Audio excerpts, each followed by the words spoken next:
जान है तो जहान है।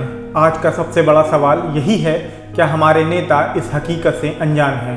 तब जब कोर्ट आज से ऑनलाइन सुनवाई कर रहा है, तो क्या राजनीतिक दलों का ये दायित्व नहीं बनता कि वो जनता को कोरोना के खतरे से बचाए, चुनावी सभा, यात्राओं और रोड शो में भीड़ न जुटाए, बल्कि डिजिटल इंडिया अभियान को आगे बढ़ाते हुए ऑनलाइन तरीके से चुनाव प्रचार का तरीका अपनाएं? जिस रफ्तार के साथ कोरोना के नए केसेस सामने आ रहे हैं और देश पर तीसरी लहर का खतरा मंडरा रहा है, क्या उस अनहोनी को टालना हमारे नेताओं की प्राथमिकताओं में शामिल नहीं होना चाहिए?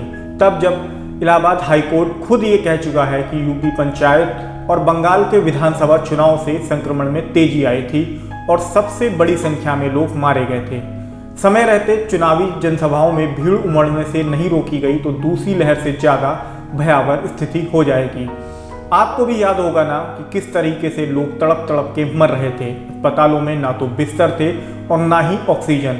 शहरों से लेकर ग्रामीण तक क्षेत्रों तक मौत तांडव मचा रही थी, लेकिन सरकार ने इस पूरी हकीकत को ही झुठला दिया।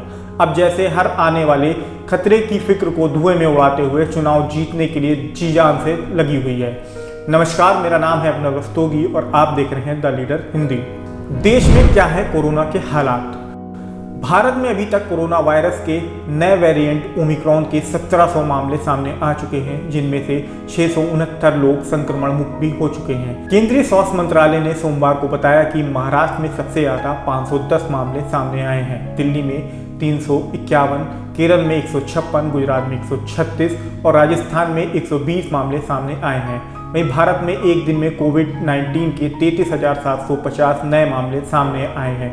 इसके बाद संक्रमितों की संख्या 3,49,22,00,000 के करीब हो गई है।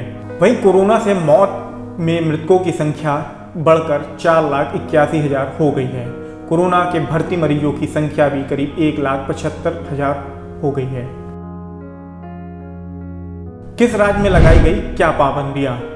देश की राजधानी दिल्ली में कोरोना को लेकर येलो अलर्ट घोषित कर दिया गया है। School, college, gym, cinema hall सब बंद है। मेट्रो में भी संख्या सीमित कर दी गई है। वहीं पश्चिम बंगाल में ममता सरकार ने मिनी लॉकडाउन लगा दिया है। आज से school, college, university, spa, beauty parlour, जू, एंटरटेनमेंट पार्क पूरी तरीके से बंद कर दिए गए हैं। महाराष्ट्र में रात 9 बजे से सुबह 6 बजे तक नाइट कर्फ्यू लगा दिया गया है। बीएमसी ने मुंबई में स्कूलों को 31 जनवरी तक के लिए बंद कर दिया है। हरियाणा में स्कूल, कॉलेज बंद कर दिए गए हैं। सोनीपत, फरीदाबाद, गुड़गांव, अंबाला और पंचकुला में सिनेमा हॉल, स्टेडियम सब बंद रहेंगे। मॉल और दुकानें भी शाम 5 बजे तक ही खुलेंगी। वहीं उत्तर प्रदेश की बात करें तो 8वीं तक के स्कूलों को 15 दिन तक के लिए बंद कर दिया गया है। नाइट कर्फ्यू लागू हो चुका है।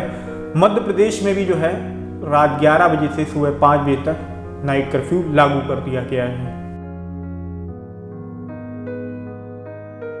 आपको बता दें कि यूपी समेत 5 राज्यों में विधानसभा के चुनाव होने हैं। वहीं दूसरी ओर देश में कोरोना के नए केसेसों की तादाद जो है वो लगातार बढ़ती चली जा रही है।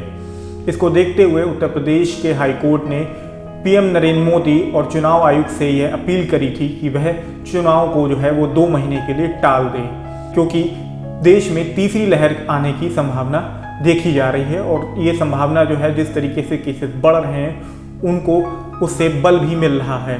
लेकिन वहीं दूसरी ओर राजनीतिक दल जो है वो इसे लेकर बिल्कुल भी चिंतित दिखाई नहीं दे रहे हैं।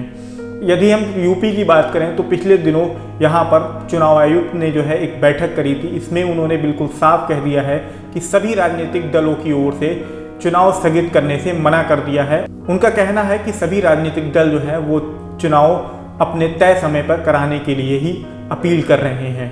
ऐसे में ये बात बिल्कुल साफ हो जाती है कि राजनीतिक दल के नेताओं को इस बात की बिल्कुल भी चिंता नहीं है कि कोरोना की तीसरी लहर आने पर एक बार जनता फिर से मौत का वही तांडव देखेगी जो वह दूसरी कोरोना की लहर में देख चुकी है।